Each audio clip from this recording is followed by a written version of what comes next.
Bismillahirrahmanirrahim. Assalamualaikum warahmatullahi wabarakatuh. Alhamdulillahi rabbil alamin. Alladzi khalaqal mauta wal hayata liyabluwakum ayyukum ahsanu amala. Asyhadu an la ilaha illallah wahdahu la syarikalah wa asyhadu anna Muhammadan abduhu wa rasuluhu la nabiyya ba'da. Allahumma salli wa sallim wa barik ala hadan nabiyil karim wa ala alihi wa sahbihi rasulillahi ajma'in amma ba'd.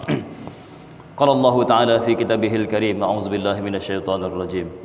Yusari'u ila maghfiratin min rabbikum wa jannatin 'arduha as-samaa'u wal ardu u'iddat lil muttaqin alladzina yunfiquna fis sarra'i wad dharra.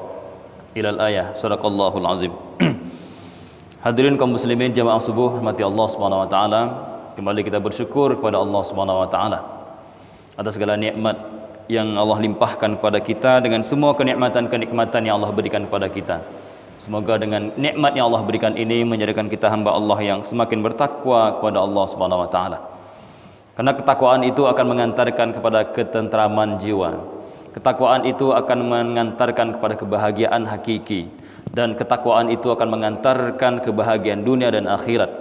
Maka tidak ada tujuan lain kita hidup di dunia ini selain menuju ketakwaan kepada Allah Subhanahu wa taala. Karena itulah nanti akan menjadi bekal kelak kita di akhirat ketika disidangkan oleh Allah Subhanahu wa taala. Karena tidak berlaku harta benda, tidak berlaku jabatan, tidak berlaku status sosial, tidak berlaku besarnya keturunan. Tetapi tetap yang Allah lihat adalah siapa hamba yang paling bertakwa kepada Allah Subhanahu wa taala. Salawat serta salam kepada Nabi besar Muhammad sallallahu alaihi wasallam dengan mengucapkan Allahumma shalli ala sayyidina Muhammad wa ala ali sayyidina Muhammad. Para hadirin kaum muslimin jemaah subuh rahmati Allah Subhanahu wa taala. Subuh ini insyaallah akan dibawa tema tentang menumbuhkan kepedulian. Bagaimana menumbuhkan kepedulian dalam diri kita dan hubungan Ramadan dengan kepedulian itu.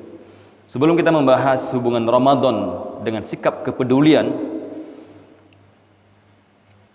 Allah sudah menjelaskan dalam surah Ali Imran ayat 133-134. A'udzubillahi minasyaitonir rajim. Yusari'u ila maghfiratin mir rabbikum wa jannatin 'arduha as-samaa'u wal ardu u'iddat lil muttaqin. Di sini Allah menjelaskan, dan bersegeralah kamu kepada ampunan dari Tuhanmu dan kepada surga yang luasnya seluas langit dan bumi yang Allah sediakan bagi orang-orang bertakwa. Allah menyiapkan orang-orang bertakwa itu dengan surga seluas langit dan bumi, dan Allah perintahkan kita untuk segera meraih ampunan Allah dan segera untuk mendapatkan surga itu. Siapa mereka yang mendapatkannya? Salah satunya Allah sebutkan alladzina yunfiqu was-sarra'i wad-dharra. Jadi orang yang menafkahkan, orang yang menginfakkan, orang yang memberikan sebagian hartanya, baik dalam kondisi lapang maupun sempit. Sarra'i wad-dharra, dalam kondisi ringan maupun berat, dalam kondisi berpunya maupun tidak berpunya. Maka para ulama memaknai menafkahi, memaknai menginfakkan itu adalah bentuk dari sebuah kepedulian. Jadi peduli ini merupakan takaran ukuran keimanan seseorang. Bahkan kepedulian ini juga menjadi indikator diberikan oleh Allah Subhanahu wa taala kepada kita surga yang seluas langit dan bumi. Yang jadi persoalan berikutnya adalah bagaimana kita memunculkan, menumbuhkan kepedulian ini. Kepedulian ini adalah suatu sikap mental yang hadir dalam jiwa seorang mukmin, seorang manusia ketika tertancap keimanan dalam dirinya. Orang beriman akan muncul sikap peduli. Yang peduli itu diekspresikan dalam bentuk simpati, dalam bentuk empati, kemudian juga dalam bentuk kontribusi. Berbagai aspek kontribusi, termasuk memberikan doa kepada saudara-saudaranya. Itu juga salah satu dari bentuk kepedulian kita kepada saudara kita. Hadirin kaum muslimin rahimakumullah. Maka oleh karena itu banyak alasan mengapa kita harus peduli dengan lingkungan kita. Setidaknya ada dua aspek. Yang pertama ada aspek individu. Manusia sebagai makhluk sosial, dia tidak akan bahagia kalau tanpa berinteraksi dengan sesamanya. Alangkah aneh dan ada kelainan seseorang ketika dia nyaman hidup dalam kesendirian. dan tidak bahagia ketika berinteraksi. Jangankan manusia, makhluk Allah yang lain saja, mereka akan sehat ketika dia berinteraksi. Contohnya air. Air itu kalau seandainya tidak ada sirkulasi, tidak ada perputaran, tidak ada interaksi antar sesama elemen air, maka air itu akan rusak dan tidak baik. Air yang di dalam baskom, di dalam wadah, dalam waktu yang lama tidak diambil ataupun tidak ada sirkulasi di situ, bisa dipastikan air itu tidak sehat. Air laut begitu banyak sampah, begitu banyak kotoran yang masuk ke dalamnya, selalu akan memberikan kemurnian-kemurnian. Mengapa? Karena air laut terus berputar, pasang surut dan sebagainya. Begitu juga sungai. Air sungai itu suci dan menyucikan, termasuk juga air laut, karena air sungai itu terus berputar, dia akan sehat. Apalagi manusia, ketika dia tidak bisa bergerak, tidak bisa berinteraksi, tidak bisa hidup dalam sebuah komunitas kebersamaan bersama manusia yang lain, maka bisa dipastikan jiwanya itu bermasalah. Maka Rasulullah SAW menyebutkan bahwa indikator keimanan itu adalah kepedulian. Tidak beriman seseorang kalau seandainya tetangganya masih merasakan kelaparan. Ada tetangganya kelaparan, ada tetangganya kesusahan, ada tetangganya butuh bantuan dan sebagainya, sedangkan dia di sebelahnya nyaman saja menikmati sebuah kehidupan, maka kata Rasulullah, sesungguhnya mereka tidak punya keimanan.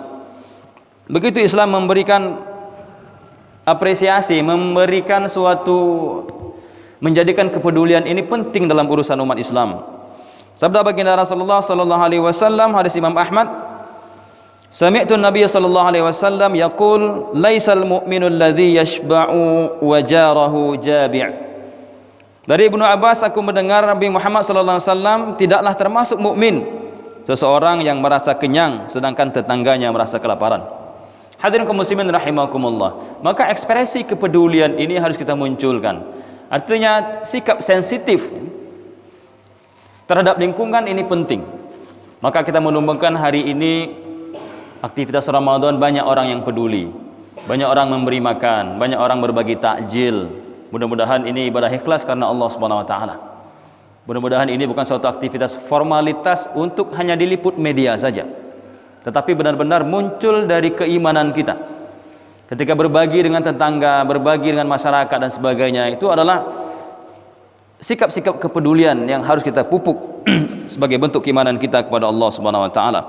Yang kedua adalah sisi sosial. Ketika kepedulian ini muncul dalam konteks yang lebih luas, dalam aspek sosial, paling tidak kepedulian kita itu akan memberikan manfaat bagi saudara kita. Mengapa pada hari ini begitu banyak kenakalan, begitu banyak fenomena-fenomena keburukan akhlak? Salah satunya adalah karena banyaknya orang-orang soleh itu tidak berkontribusi terhadap lingkungannya. Bahkan para ilmuwan menyebutkan, para ulama, sebenarnya peradaban hari ini termasuk Indonesia, mengapa carut marutnya, mengapa hiruk pikuknya persoalan manusia, persoalan umat ini seolah tidak pernah usai, kemaksiatan begitu banyak, kejahatan dan sebagainya, bukan karena sedikitnya orang soleh.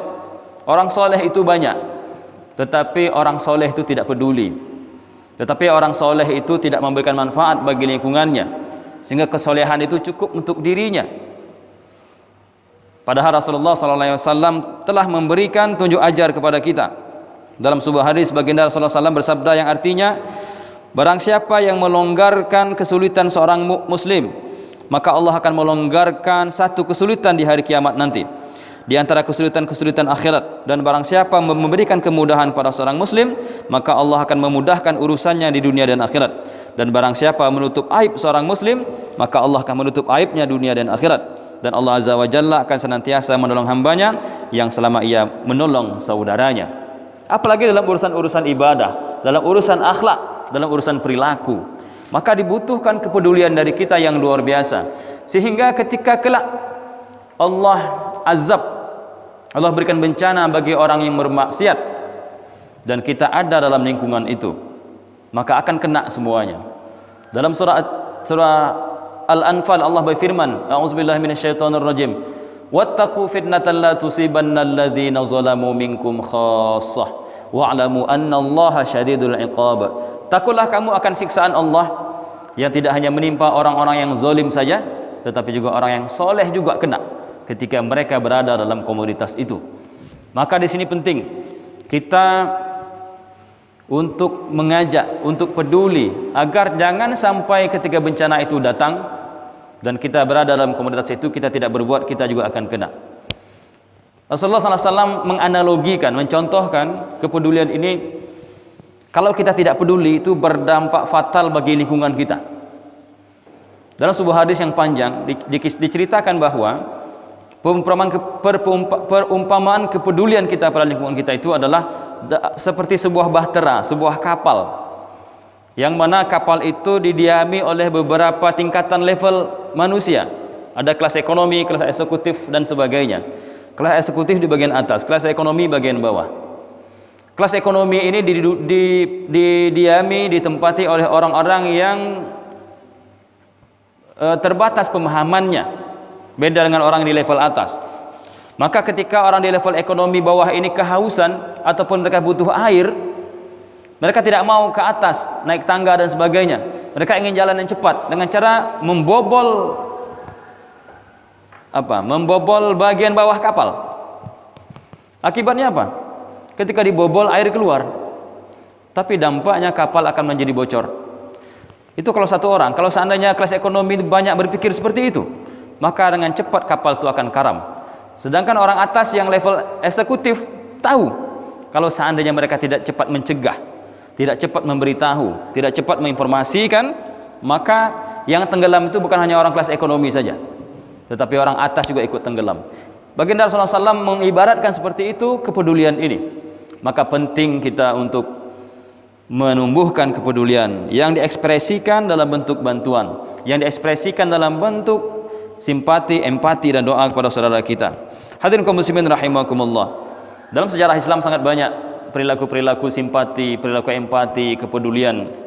Dulu ketika umat Islam hijrah dari Mekah ke Madinah, yang rombongan 60 orang itu tidak memiliki apa-apa, tidak membawa apa-apa. Harta mereka tinggalkan di Mekah, karena salah satu syarat hijrah itu bagi orang kafir Quraisy adalah silakan pergi, tetapi tinggalkan apa yang telah kamu kumpulkan selama ini di Mekah. Rumah, harta, ternak dan sebagainya ditinggalkan. Maka mereka berangkat sebatang kara ke Madinah. Tetapi apa yang terjadi ketika sampai di Madinah? Masyarakat Madinah pada waktu itu tidak mengenal siapa saudara mereka yang datang dari Mekah itu. Tidak pernah berinteraksi sebelumnya. Hanya dikuatkan dengan ikatan iman. Maka mereka menawarkan diri, silakan datang ke rumah kami, silakan tidur di rumah saya, silakan olah kebun saya. Bahkan seorang sahabat mulia dari kaum Ansar Madinah menawarkan kepada sahabat Abdurrahman bin Auf, wahai Abdurrahman, kami tahu engkau datang ke Madinah ini sebatang kara. Aku punya harta yang banyak berupa kebun. Mari kita bagi dua, engkau sebagian, aku sebagian. Aku juga punya 2 istri. Silakan kau pilih mana yang kau mau, akan aku ceraikan. Selepas iddahnya silakan kau nikahi. Begitu kepeduliannya. Tapi aku kata Abdurrahman, terima kasih saudaraku, semoga Allah merahmatimu karena kebaikanmu. Aku tidak butuh itu, tunjukkan aku saja aku di mana pasar. Abdurrahman bin Auf. Dan luar biasa kepedulian yang mereka lakukan. Dan akhirnya dengan kepedulian itu masyarakat Mekah yang hijrah ke Madinah ditampung, kemudian diberikan kehidupan. Akhirnya Islam menjadi pondasi yang kuat di atas bangun akidah dan ukhuwah Islamiyah. Dan ini mudah-mudahan yang bisa kita lakukan, yang bisa kita implementasikan dalam kehidupan kita, sehingga umat Islam itu tidak merasa sendiri, umat Islam tidak merasa sedih, karena sesusah apapun mereka, sebutuh apapun mereka, mereka merasa bahwa saudara mereka pasti akan peduli kepada mereka, kecuali orang yang tidak beriman kepada Allah Subhanahu wa taala. Mudah-mudahan kultum subuh ini memberikan manfaat dan semangat bagi saya sendiri dan kita semuanya, dan jadikan momentum Ramadan ini memupuk keimanan kita dan akhirnya akan berdampak kepada kepedulian yang muncul dari sikap kita. Dan tentunya kepedulian ini juga harus kita jadikan sebagai sebuah tradisi, sebagai sebuah perilaku, sebagai habit yang melekat dalam jiwa kita, karena kita tidak tahu amal yang mana kelak mengantarkan kita kepada surga Allah Subhanahu wa taala. Mudah-mudahan dengan sebiji kurma yang kita berikan, sebentuk perhatian kepada saudara kita, jangan-jangan itulah kebaikan yang mengantarkan kita kepada surga Allah Subhanahu wa taala. Mudah-mudahan Allah beri hidayah kepada kita. Mohon maaf atas segala kekurangan. Afa minkum subhanakallahumma wa bihamdika asyhadu an la ilaha illa anta astaghfiruka wa atubu ilaik. Assalamualaikum warahmatullahi wabarakatuh.